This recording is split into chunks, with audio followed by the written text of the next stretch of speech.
Si Senator Joel Villanueva, kilala sa kanyang advokasya sa paggawa at edukasyon, ay nakaranas ng mga hamon sa larangan ng politika. Bagaman siya ay nag-sponsor ng maraming batas, sinasabi ng mga kritiko na marami sa mga ito ay hindi nagkaroon ng tunay na epekto.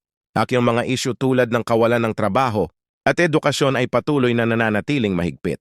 Si Villanueva ay naharap din sa mga kontrobersya tungkol sa kanyang mga posisyon sa mga isyong panlipunan na nagdulot ng pagsalungat mula sa iba't ibang grupo.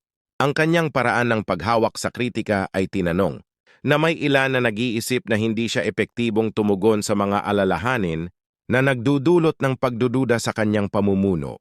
Ang kanyang mga politikal na alyansa ay nakatanggap din ng mga puna na nagdudulot ng mga alalahanin tungkol sa kanyang kalayaan at pagiging epektibo. Sa kabuuan, ang pampublikong pagsusuri ay nagbago-bago na naimpluwensyahan ng mga rivalidad at electoral pressures na nakaapekto sa kanyang kasikatan. Habang nagpapatuloy si Senator Villanueva sa kanyang paglalakbay, ang tanong ay maaari ba niyang gawing pagkakataon para sa paglago ang mga hamong ito? Ano sa tingin mo? Ibahagi ang iyong opinyon.